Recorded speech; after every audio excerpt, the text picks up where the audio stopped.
Good evening everyone. पढ़ रहे boards 9 to 12 पर आपका हार्दिक स्वागत है। तो जैसा कि आपको पता है आपकी डेट शीट आ चुकी है एग्जाम्स की और आपका मैथ्स का पेपर जो कि 5 अप्रैल को है HBSC का। तो उसके लिए एग्ज़ाम से पहले हमें एग्ज़ाम की तैयारी पे फोकस करना चाहिए कि किस स्ट्रेटेजी से हम एग्ज़ाम्स की तैयारी करेंगे। तो उसके लिए आपको ये भी पता होना चाहिए कि आपके टॉपिक से क्या क्या चीज़ें डिलीटेड है और क्या चीज़ आपको करनी है चाहिए, तभी आपके एग्जाम में मार्क्स काफ़ी अच्छे आएंगे। तो उसके लिए आज मैं आपको कंप्लीट जो आपका सिलेबस डिलीट है HBSC एग्जाम से ऑफिशियल नोटिस जो HBSC ने दे रखा है उसके रिगार्डिंग मैं आपको कंप्लीट बताऊंगा यहाँ पे क्या क्या चीज़ें आपकी डिलीटेड है और क्या क्या चीज़ें आपको अच्छे से करनी है। ठीक है, तो यहाँ पे ये ऑफिशियल नोटिस आप साइट पे भी देख सकते हो। यहाँ पे इन्होंने सिलेबस भी दे रखा है कंप्लीट और लास्ट में ये चीज़ें लिखी हुई है आपकी। जो लास्ट जो ये चीज़ है आपकी HBSC ने बिल्कुल स्पेशली मेंशन किया है deleted exercise and topic for the session 2021-22 is as under.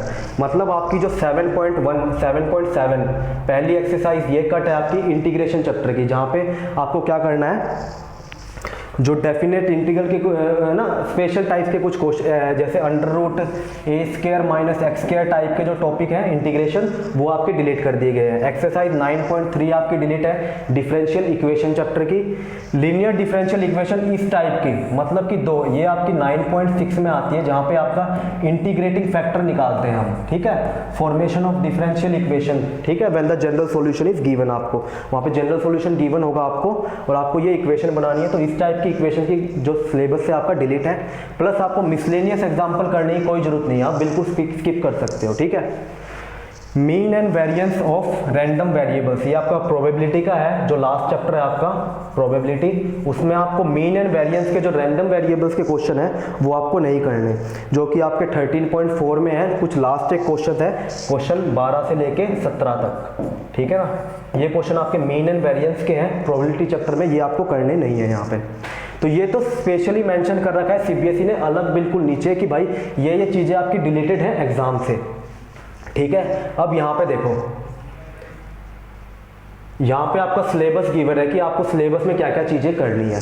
देखो चैप्टर 1 है रिलेशन एंड फंक्शन और इनवर्स ट्रिग्नोमेट्री, सेकंड चैप्टर है। यहाँ पे आपका कहा गया है जो आपका पहला फंक्शन है उसमें से आपको इंट्रोडक्शन, टाइप्स ऑफ रिलेशन मतलब सिमेट्रिक एसिमेट्रिक वाले पहली एक्सरसाइज करनी है, types of function on 1 1 on 2 binary operations वाले आपको करने हैं। लेकिन यहाँ पे मेंशन नहीं है आपके इन्वर्टिबल और कंपोजिशन। लेकिन सैंपल पेपर में हमने देखा था कंपोजिशन का क्वेश्चन HBSC ने दे रखा था, तो इस हिसाब से मैं कहूँगा यहाँ पे नहीं लिखा है ना तो कोई बात नहीं, कंपोजिशन का क्वेश्चन फिर भी आप करके जाना। ठीक है ना, क्योंकि बिल्कुल ईजी क्वेश्चन है जो FOG GOF वाले क्वेश्चन है वो, क्योंकि बाई चांस अगर सैंपल पेपर के हिसाब से आ गया फिर आपका ये क्वेश्चन यहाँ पे आएगा।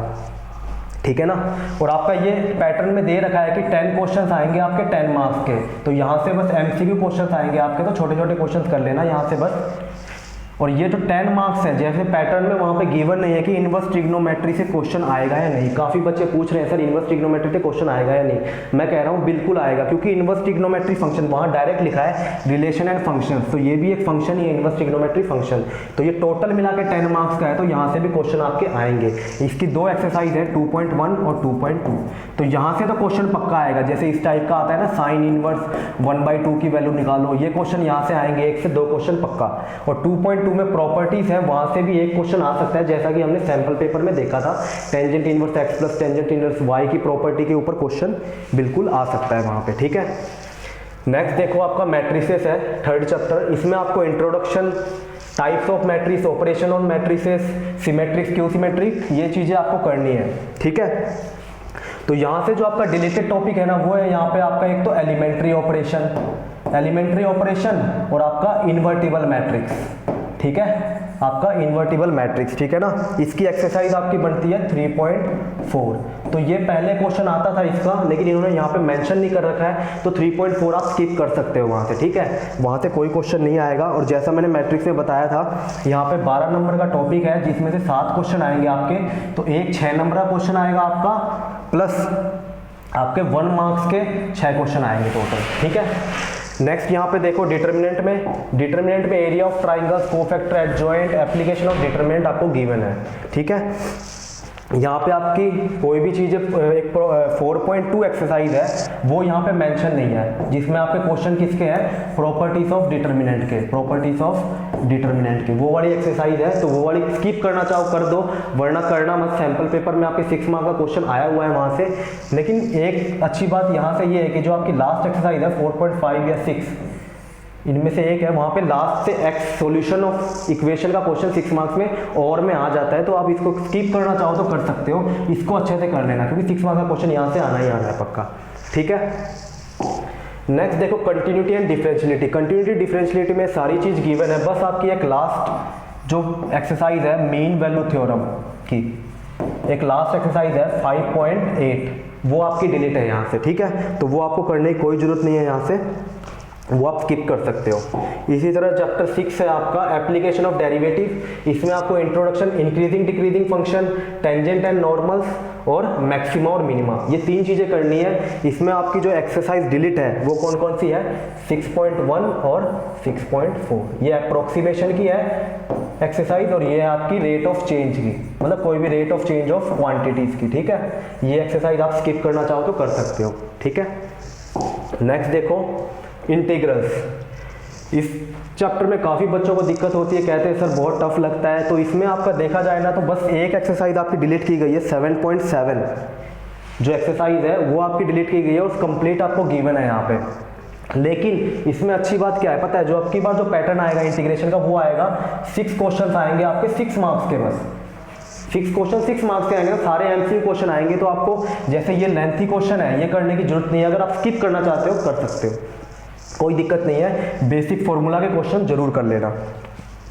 नेक्स्ट देखो एप्लीकेशन ऑफ इंटीग्रल्स। इसमें भी आपका कंप्लीट है यहाँ पे एप्लीकेशन ऑफ इंटीग्रल्स में, बस यहाँ पे ये चीज़ गिवन है आपको, यहाँ से स्टार्ट है आपका एरिया अंडर सिंपल कर्व। यहाँ पे 2 ही चीज़ गिवन है आपको, एक तो ये 8.1, ये आपकी एक्सरसाइज 8.1 का क्वेश्चन है, एरिया अंडर सिंपल कर्व, मतलब सिंपल कर्व्स के आपको क्वेश्चन आएंगे, बट 8.2 यहाँ पे मेंशन नहीं है यहाँ पे, बट सैंपल पेपर में उसका क्वेश्चन था। तो 8.2 मैं तो कहूँगा छोड़ना मत, क्योंकि 4 नंबर का क्वेश्चन आएगा, क्या पता यहाँ से आ गया बाई चांस तो फिर पूरा चैप्टर खराब हो जाएगा आपका। 8.1 अच्छे से कर लेना, यहाँ से 1 मार्क्स का क्वेश्चन आ जाता है और यहाँ से आपका 4 मार्क्स का क्वेश्चन आ सकता है। तो मैं यही सलाह दूंगा, इसको आप स्किप मत करना, 2 ही एक्सरसाइज है छोटी छोटी, ठीक है। नेक्स्ट देखो डिफरेंशियल इक्वेशन। डिफरेंशियल इक्वेशन बता दिया था आपको, 9.3 आपकी डिलीट है, प्लस 9.6 जो आपकी है वो भी डिलीट है, वहाँ पे आप इसको स्किप कर सकते हो, कोई दिक्कत नहीं है। जो इंटीग्रेटिंग फैक्टर वाली एक्सरसाइज है वो डिलीट हो गई, मतलब नॉर्मल आपके जो आएंगे वो ये आएंगे, method of solving first order and first degree differential equation के। प्रोबेबिलिटी देखो, प्रोबेबिलिटी में आपका क्या है यहाँ पे, कंडीशनल प्रोबेबिलिटी, ये सारे टॉपिक आपके एग्जाम्स में है, independent event based theorem, random variable, Bernoulli's trial. बस यहाँ पे एक जो टॉपिक आपका डिलीट हुआ है वो है आपका बाइनोमियल डिस्ट्रीब्यूशन का, वो यहाँ पे मेंशन नहीं है, बाइनोमियल डिस्ट्रीब्यूशन, ठीक है, जो कि आपकी 13.4 के 13 हाँ बाइनोमियल डिस्ट्रीब्यूशन प्लस आपका लास्ट नीचे में लिखा हुआ है डिलीटेड एक्सरसाइज में आपकी कौन सी, mean and variance of random variables, ये भी आपका टॉपिक प्रोबेबिलिटी से यहाँ से डिलीट है, तो ये आप स्किप कर सकते हो। Next chapter vectors. वेक्टर्स आपको कंप्लीट करना है, छोटा सा चैप्टर है, लेकिन यहाँ से कोई भी चीज़ें डिलीट नहीं गई है, कंप्लीट चीज़ आपके एग्जाम में आएगी यहाँ से, वेक्टर को बिल्कुल भी मत छोड़ना। लीनियर प्रोग्रामिंग, एक क्वेश्चन आएगा 6 मार्क्स का, जो आपकी फर्स्ट एक्सरसाइज है लीनियर प्रोग्रामिंग की, वो आपको कंप्लीट करनी है। जो आपकी 12.2 है वो आप स्किप कर सकते हो, जो कि आपकी लैंग्वेज बेस्ड एक्सरसाइज है, तो लैंग्वेज बेस्ड क्वेश्चन नहीं आएंगे, सिर्फ 12.1 में से आपके क्वेश्चन आएंगे यहाँ पे। और इसी तरह 3 डायमेंशनल ज्योमेट्री आपकी जो 3D है, 3D में आपको क्या करना है, डायरेक्शन, कोसाइन, ये सारे टॉपिक आपके एग्जाम में है। बस जो टॉपिक आपके डिलीट है वो क्या है, एक तो एंगल बिटवीन 2 लाइन्स, एक तो ये topic, plus angle between 2 planes, और एक आपका angle between line and plane. ये 3 टॉपिक है आपके एग्जाम में, ये डिलीट है यहाँ से, ये आपको करने की जरूरत नहीं है। जिसकी कि आपकी जो एक्सरसाइज है वो है 11.3, इसको आप स्किप कर सकते हो यहाँ से, ठीक है। जो लाइन के एंगल या फिर प्लेन के एंगल या फिर लाइन और प्लेन के बीच के एंगल के क्वेश्चन आपसे एग्जाम में पूछे नहीं जाएंगे, ठीक है। तो यहाँ ये चीज़ थी आपकी सारी कंप्लीट, जो डिलीटेड सिलेबस है इस हिसाब से तैयारी करना। पैटर्न की वीडियो में मैंने बना रखी है, वहाँ पे देख लेना। और ये आपका सिलेबस है, यहाँ से इसी हिसाब से तैयारी करोगे, आपकी तैयारी बिल्कुल अच्छी हो जाएगी वहाँ पे। ठीक है, थैंक यू।